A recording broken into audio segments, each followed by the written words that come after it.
할렐루야. 오늘 우리가 함께 나눌 말씀의 제목은 벌써입니다. 벌써? 본문 앞에 이제 1절부터 15절까지의 말씀에는요, 니고데모와 예수님의 대화가 나옵니다. 원래는 이 대화 내용까지 전부 다 이렇게 같이 들어가 있었는데 너무 길어서 결국은 이제 그 뒤에 있는 16절부터 18절까지 이 말씀을 위한 것이다라고 하는 생각을 하게 되어서 이렇게 앞에 있는 대화 내용은 자르고 끝에 있는 부분만 함께 읽어보았습니다. 그래서 제가 조금 간단하게 정리를 해서 말씀을 드리자면요, 이렇습니다. 성경 읽다 보면 이제 예수님께서는요, 지금으로부터 2000년 전의 인물이시잖아요.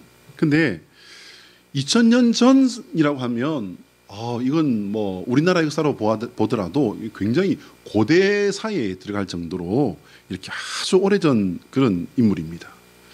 그런데 2000년 전 사람이라고 생각하기에는 이건 조금 놀라운 점들이 많습니다.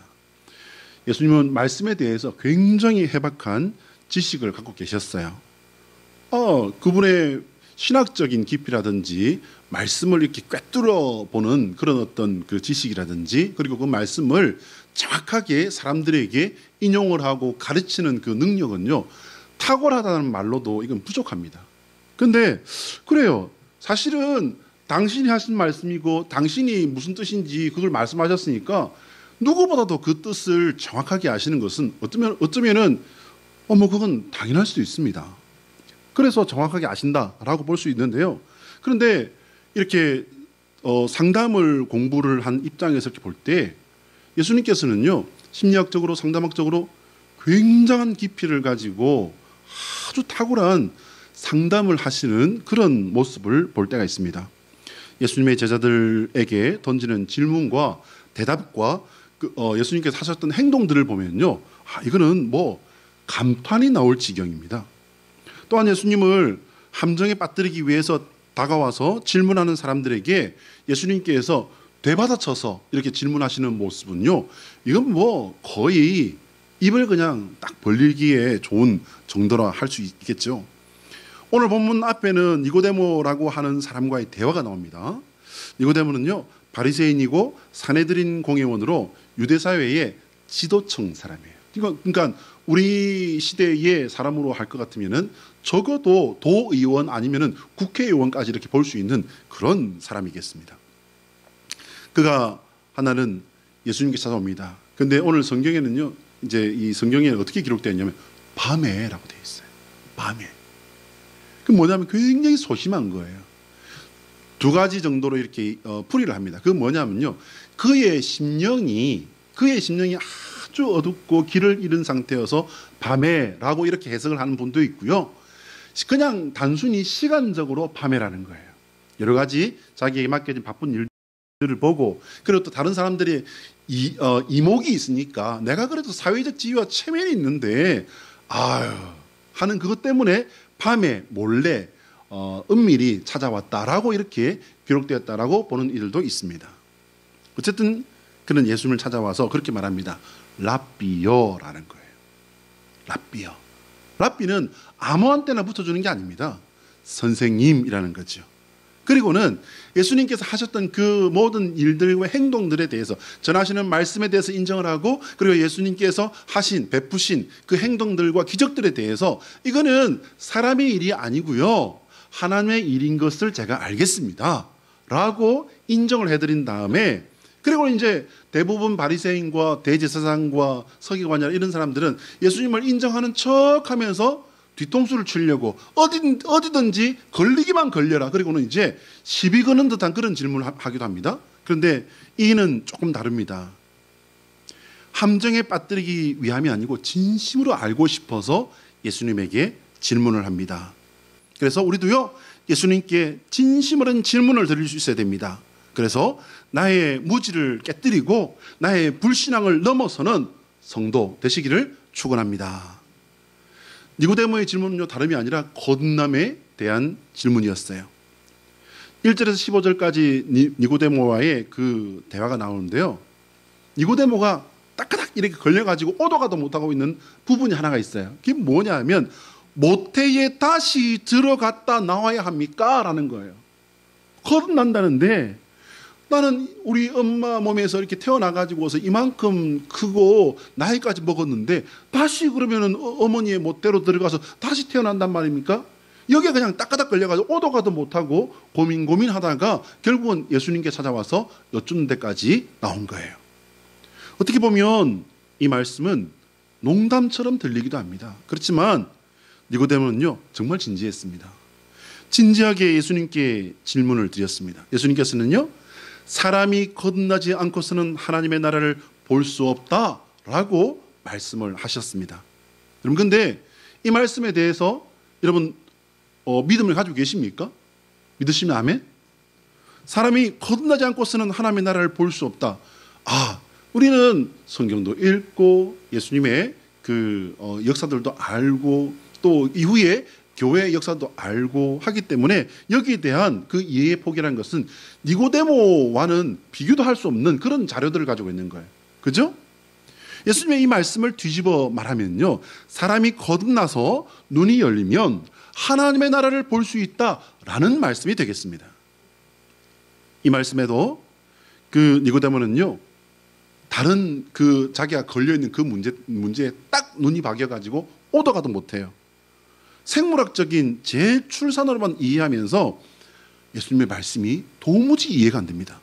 근데 한 가지 이 니고데모라는 사람이 참 훌륭한 점이 있습니다. 뭐냐면요, 자기가 모르는 것은 모른다고 말을 하는 거예요. 여러분 이게 사실 당연하지 라고 할 수도 있는데요, 이게 사회적 지위와 체면에 있는 사람들에게는요 굉장히 어려운 겁니다. 잘 모르겠는데 다시 한 번 더 설명해 주시겠습니까? 이거는요 굉장히 겸손한 사람, 솔직한 사람이 아니면 할 수 없는 말입니다. 이에 예수님께서는요 육으로 난 것은 육이요 영으로 난 것은 영이니라고 말씀하시는데, 결국 예수님께서 설명을 하시지만 니고데모는 끝내 이해를 다 하지 못했습니다. 도리어 9절에서 그렇게 묻습니다.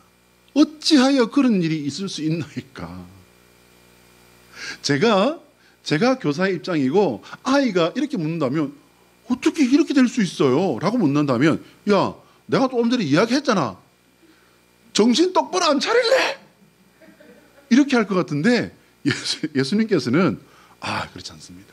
그래서 예수님은 최고의 상담가요 최고의 교육자인 줄로 믿습니다. 예수님께서는요 훌륭한 상담가의 능력을 여기서 보여주십니다. 분명히 니고데모는 예수님의 설명을 이해하지 못했는데 예수님은요 놀랍게도요 다음 단계로 나가세요. 여러분 어떻게 이거 이해할 수 있습니까? 예수님께서는 이것을 불신앙의 질문이 아닌 믿음의 몸부림으로 이해하셨기 때문에 예수님께서는 니고데모가 노력하고 있다라고 이렇게 이해를 하신 겁니다. 예수님께서는 거듭남으로 인한 궁극적인 목적까지 여기서 열어서 말씀을 하십니다. 요한복음 3장 13절에서 15절 말씀을 제가 준비했는데요, 같이 한번 읽어볼까요? 앞에 보시면은요, 자, 심글자 시작. 하늘에서 내려온 자 곧 인자 외에는 하늘에 올라간 자가 없느니라. 모세가 광야에서 뱀을 든 것 같이 인자도 들려야 하리니 이는 그를 믿는 자마다 영생을 얻게 하려 하심이니라. 여러분 이게 우리는 예수님께서 십자가에 달려 돌아가시고 부활하셨고 제자들과 함께 계시다가 승천하셨고 승천 이후에 교회의 문이 열리고 교회를 통해서 얼마나 많은 사람들이 구원을 받았고 그 교회가 구원받는 그 역사 속에서 인류의 역사가 어떻게 흘러왔는지 우리가 학교에서 배우고 공부를 했으니까는 그래도 알고 있기 때문에 아멘, 아멘 이렇게 우리도 다 이해하지 못했을지라도 그렇지, 아멘, 아멘. 그리고 믿어보니까는 그 일을 하신 하나님은 오늘 나에게도 똑같이 역사하시는 하나님, 여기에도 아멘, 아멘 하시잖아요. 아직 제대로 알아듣지도 못하는 니고데모에게 예수님께서는 십자가와 부활과 승천까지 말씀하신 거예요. 왜요? 니고데모는 이해를 하지 못했지만 노력하고 있었잖아요. 노력하시는 저와 여러분 되시기를 축복합니다. 예수님께서는 아직 채 이해도 못한 사람에게 전체를 공개하셨다. 왜일까? 여러분, 이유는 간단해요. 지금 이해하지 못하겠지만 들어서 마음에 새겨두거라. 그리고 차차 알게 될 것이다. 할렐루야. 이게 어떻게 보면요, 무책임한 것처럼 보일 수도 있습니다. 그러나 진심이 있는 제자에게 알기 위해서, 내가 지금 묶여있는, 내가 지금 딱 걸려서 오도 가도 못하는 이것을 깨뜨리기 위해서 힘쓰고 애쓰고 노력하고 몸부림치는 제자에게는 예수님께서는 방법을 뛰어넘어서 하나님의 모든 내용들을 다 오픈하시고 설명하시는 주님이신 줄 믿으시기 바랍니다. 여러분, 공부하는데도요, 이 방법이 있어요. 이게 무슨 말이냐면요, 영어를 공부할 때에 이 문장이나 이 단어를 내가 모르겠어. 쭉 읽다 보니까 이거 모르겠어요. 그러면 그걸 갖다가 찾아봐서, 사전 찾아봐가지고 단어 같으면 그냥 찾아가지고 이거구나라고 할 수도 있는데, 이게 조금 더 여러 가지 단어가 섞여서 있는 이런 어떤 관형 구절이네? 이거 뭐지? 모르겠어요. 그럴 때는 어떻게 합니까, 여러분? 그럴 때는요, 계속 읽어 나가야 돼요. 계속 쭉 읽어서 문장 전체를 읽은 다음에 문장 전체의 흐름이나 내용이 이런 뜻이니까는 그러면 이 내용은 이런 뜻이겠구나. 이렇게 딱 그러면 표시해 놓고 다음에 가서 그걸 이제 다음에 돌아가게 되면은 그게 이해가 된다, 안 된다? 안 될 수도 있지만요, 대부분은 이해가 됩니다. 그렇게 풀게 되어 있습니다. 예수님이 쓰신 방법이 바로 이거라는 거예요. 할렐루야. 오늘 우리가 함께 나누는 본문 16절의 말씀은요, 너무너무 유명해요. 필수 암송 구절 중에서도 필수 암송 구절이에요. 요한복음 3장 16절을 우리 같이 한번 볼까요? 자, 같이 읽어요. 시작. 하나님이 세상을 이처럼 사랑하사 독생자를 주셨으니 이는 그를 믿는 자마다 멸망하지 않고 영생을 얻게 하려 하심이라. 요한복음 3장 16절 말씀. 아멘. 이거 우리 주일학교에서 애들 가르칠 때 그러잖아요. 하나님이 세상을 이처럼 사랑하사 독생자를 주셨으니 누구든지 예수 믿으면 멸망하지 않고 영생을 얻으리라. 요한복음 3장 16절. 아멘. 할렐루야. 이 요한복음 3장 16절은요, 누군가 우리에게 교회 그대가 교회 다닌다면서 왜? 근데 복음 하는데 복음이 뭐예요? 그러면요, 복음이 뭐예요? 라고 물으면은 복음이 그러니까 예수님께서 우리에게 오셔가지고 인카레이션 하셔가지고서 대속의 죽음을 주고 주시고 우리가 에덴 동산에서 어쩌고 저쩌고 그러면은 이 사람이 뭔 소리야, 잠꼬대라는가 이러는데요, 복음이 뭐예요? 라고 물어보면은 다른 거 아무것도 필요 없어요. 하나님이 세상을 이처럼 사랑하사 독생자를 주셨으니 누구든지 예수 믿으면 멸망하지 않고 영생을 얻으리라. 요한복음 3장 16절. 할렐루야.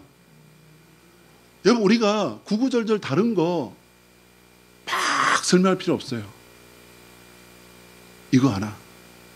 하나님이 세상을 이처럼 사랑하사 독생자를 주셨으니. 네, 여러분, 오늘 우리가 잘 알고 있는 본문이지만 여기서 한 가지를 딱 집어보고 넘어가기를 원합니다. 이게 뭐냐면요, 이처럼 사랑하사예요. 이처럼 사랑하사. 여러분, 이게 뭐냐면요, 이렇게 사랑하사, 이만큼 사랑하사예요. 이게 뭐냐면 어떤 것처럼이란 말인가? 바로 그 말씀이 뭐냐면 요한복음 3장 13절부터 15절에 있는 이 내용이에요. 하나님께서 독생자를 주셔서 모세가 들어 올렸던 광야의 뱀처럼 들려야 한다는 거예요. 이게 무슨 말입니까? 민수기 21장에 있는 내용이죠. 출애굽한 이스라엘이 해방시켜준 것만 해도 대단한데 거기서 계속해서 원망과 불평을 일삼습니다. 그러자 그들에게 불뱀이 일어나서 불뱀이 사람들을 헤쳐버립니다. 사람들이 죽어갑니다. 아우성을 칩니다. 당연히 그 지도자인 모세가 하나님 앞에 기도했죠. 그래서 하나님께서 뭐라고 하십니까? 놋뱀을 만들어서 장대에 매달아 들어 올려라. 그거를 보는 사람은 나을 것이고 안 보는 사람은 죽을 것이다. 어떻게 되었습니까? 그 장대를 뱀을 만들어서 놋으로 뱀을 만들어 칭칭 감아 가지고서 장대에 탁 올려서 들어 올립니다. 그리고는 아픈 사람은 나와서 이걸 보시오. 하나님께서 말씀하셨어. 이거 보는 사람은 나을 것이요. 그러자 사람들이 그 고통 속에서 비명을 지르다가 이제 텐트에서 천막에서 기어 나와 가지고 그걸 보는 사람들은 나와버린 거예요. 근데 여러분 다 나왔습니까? 아니요. 뭔 소리야? 아빠 죽겠는데 미치겠는데 뭔 저런 헛소리를 하고 있어. 그런 사람은요 죽은 거예요. 어디서요? 천막 안에서. 본 사람은 살았고 안 본 사람은 죽은 거예요. 믿은 사람은 살았고 안 믿은 사람은 죽은 거예요. 할렐루야. 그게 하나님의 방법이었고 하나님의 역사였고 그 방법을 이제 여기서 제대로 하나님께서 이루신다. 그 말씀인 것입니다. 하나님께서 우리 죄인들을 위해 하나뿐인 아들을 놋뱀처럼 십자가에 달아 올린다는 거예요. 여러분 이게 가당키나 한 말입니까? 이처럼 사랑하사 그 사랑의 규모는요 우리 인간의 상식이나 우리 인간의 상상으로는요 이해할 수 없어요. 이 부분은요 아 이런 거구나라고 머리로서 조금 털끝에 묻은 만큼은 아 그런 거로구나라고 하는 논리적인 이해는 될 수 있을지언정 하나님께서 인간을 위해 하신 그 하나님을 이해한다는 건요 그거는 절대로 불가능한 일입니다. 여러분 끝판왕이란 말 아시죠? 끝판왕. 더 이상은 불가능한 것을 말한다는 뜻이라고 합니다. 신조어입니다. 하나님께서 하나뿐인 아들을 죄인을 위해 주신 건요 사랑의 끝판왕이시기 때문입니다. 할렐루야. 사랑의 끝판왕이라? 사실은요 하나님은 우리 인간들을 지으신 창조의 아버지세요. 창조하신 아버지세요. 둘째는 하나님께서는요 사랑의 끝판왕이십니다. 하나님보다 더 사랑이 많은 존재, 사랑이 많은 아버지는 없다라는 겁니다. 그럼 하나님께서 사랑하시는 세상은요 그만한 독생자를 주셔서 구할 만한 희생의 가치가 있었습니까? 여러분 어떻게 생각하십니까? 저는요 아무리 성경을 읽어봐도 신학 공부를 해봐도요 그리고 제가 죄송합니다 신앙생활을 해봐도요 저는 아니라고 봅니다. 살아볼수록 지옥이 왜 필요한지는 알겠는데 하나님이 왜 이런 형편없는 존재들을 위해서 죽어주셨을까? 여러분 지금 우리 인간 세상에서 존재하는 가장 높은 지성이라고 할 수 있는 것 중에 하나가 AI라는 거 아십니까? 인공지능이라고 하는데요. 그 인공지능에는 지금 우리 인간 문화 속에 있는 인간의 문명 속에 있는 모든 지식이 다 들어가 있습니다. 그리고는 이 세상을 가장 해롭게 하고 이 세상을 가장 위험하게 하고 많이 해치는 존재가 무엇이냐라는 질문을 넣었습니다. 슈퍼컴퓨터 AI에게 딱 넣었습니다. 그랬더니요 답이 금방 나왔어요. 뭔지 아십니까? 이 세상을 가장 많이 해치고 이 세상에 가장 위험한 존재는 인간이라는 거예요. 그런데 여러분 그 인간을 위해서 하나님이 하나뿐인 독생자를 주셨다. 독생자란 말이 우리가 잘 안 쓰는 말이니까 모르겠죠. 여러분. 하나뿐인 외아들을 주셨어요. 그럼 이게 어떻게 이해가 됩니까? 이게?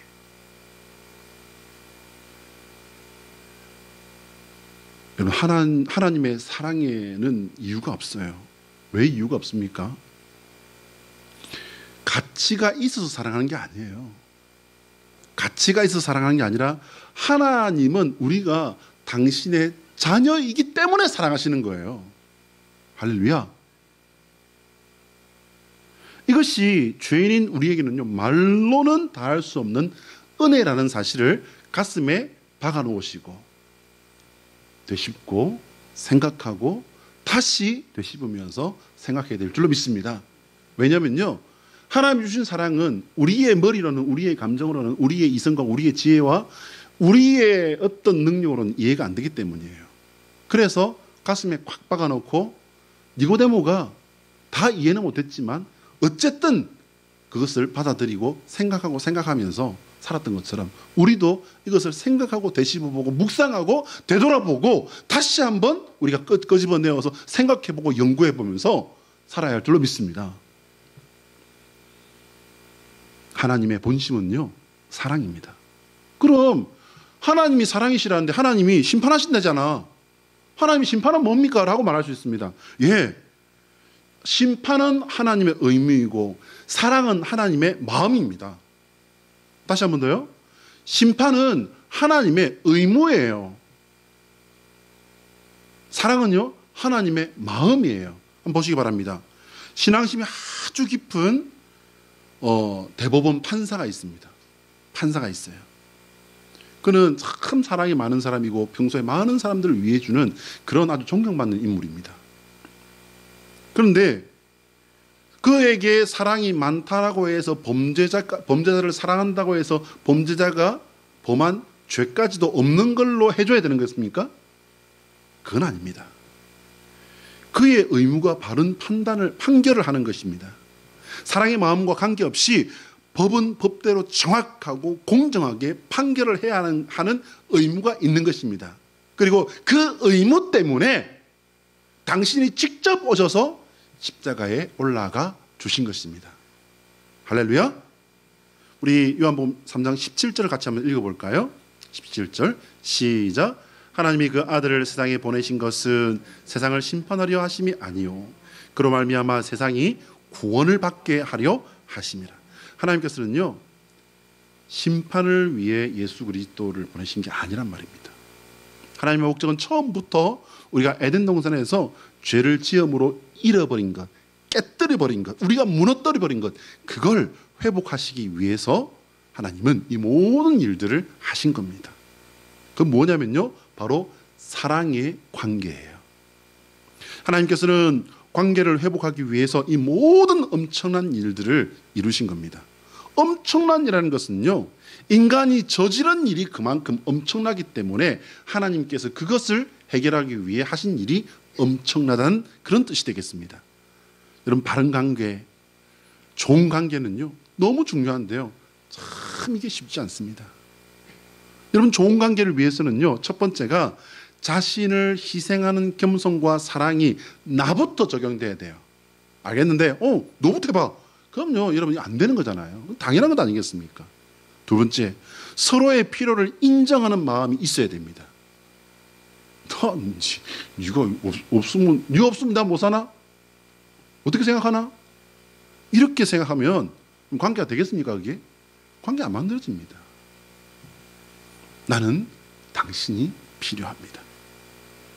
세 번째, 함께 이루고 싶은 관계를 위한 목표가 있어야 돼요. 그 관계를 통한 목표가 있어야 됩니다. 좋은 관계를 이루어서 우리가 하나님 앞에 참 화목한 모습을 보여드려야 되겠습니다. 화목한 가정이 되어서 하나님 앞에 기쁨이 되는 우리 가정이 되어야 되겠습니다. 우리 교회가 화목한 공동체가 되어서 하나님의 기쁨이 되어지고 하나님의 영광을 드러내는 하나님의 사랑을 증명하는 그런 믿음 공동체가 되어야 되겠습니다. 이래도 아멘 안 하는 거 봐요. 다 아멘 해야 되는데 전부 다 아멘 해야 되는 거잖아.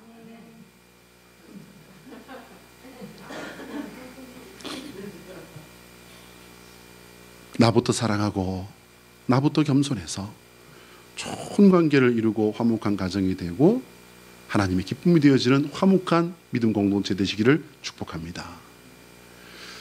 여러분, 이건요, 피를 나눈 혈연 관계인 가족에서부터 모든 관계에 다 해당되는 말이에요.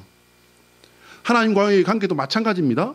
하나님께서 먼저 당신을 가장 중요한 아들을 내어놓으셨잖아요.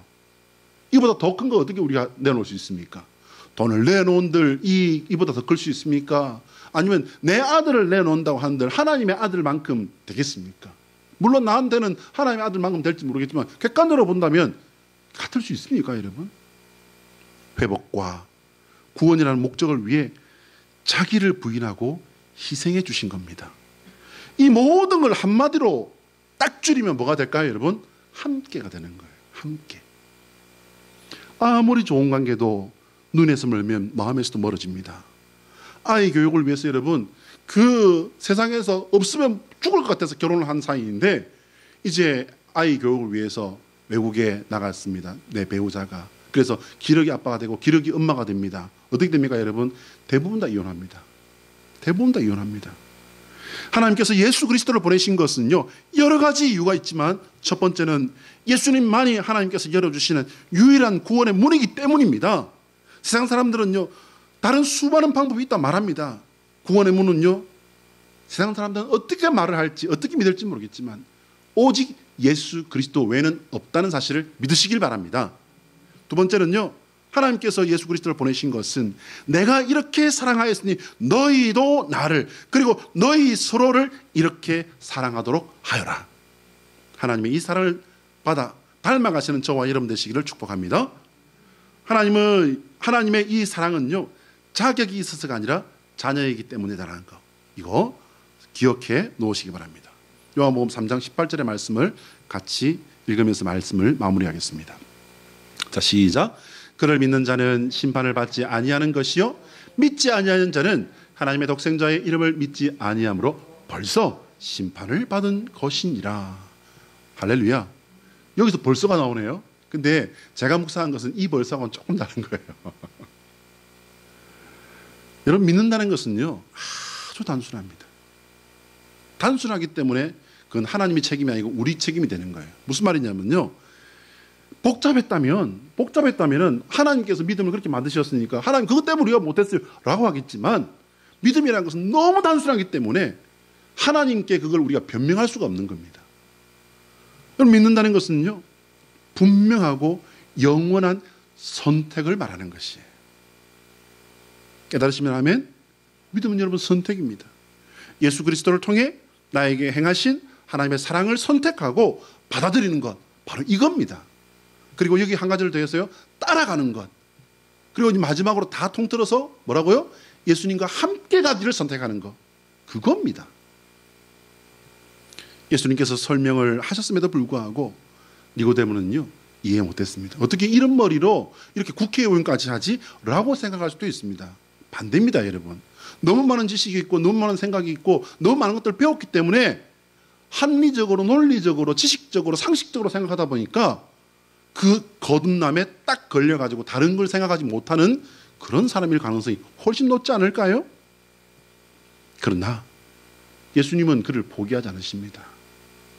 전체 예수님의 사역을 설명하시면서까지 그에게 하나님의 일을 심어 놓습니다. 그래서일까요?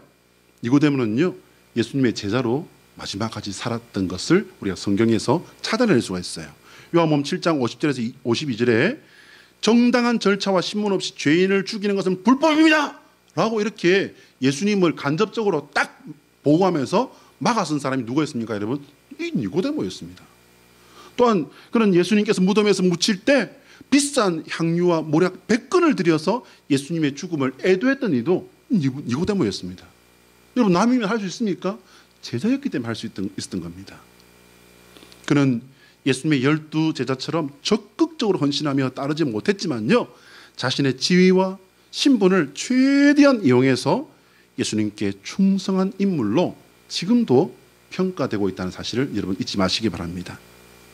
니고데모는요, 당장 이해할 수는 없었지만 예수님의 말씀의 권위를 인정했습니다.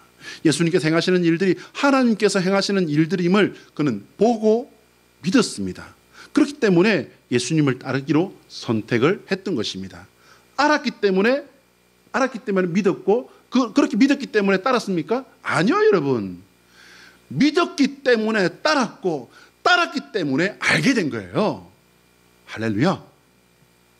우리도 니고데모처럼 하나님의 그 엄청난 일을 당장 이해할 수는 없어도 말씀을 듣고 마음에 생기고 행하시는 일들을 보고 하나님을 섬기며 따르기를 결정하는 믿음의 성도 되시기를 축복합니다. 예수 믿음은 어느 날 우연히 생겨서 사람들에게 돌고 돌면서 만들어진 그런 소문이나 전설이 아닙니다. 그것은 이미 2000년 전 십자가에서 벌써 시작되어 버린 하나님의 일입니다, 여러분. 2000년간 수를 헤아릴 수 없는 수많은 성도들이 먼저 걸어간 생명의 길이라는 사실을, 여러분, 예수 그리스도가 바로 생명의 길이라는 이 사실을 믿으시길 바랍니다. 우리의 삶에도 들어온 지 이미 오래되었습니다. 벌써 들어왔습니다. 여러분, 지금도 진행되고 있는 이 예수 그리스도의 구원의 생명의 일들을 따라가시고 주님과 함께 걸어가시는 주의 백성 되시기를 예수 그리스도의 이름으로 축복합니다. 기도하겠습니다.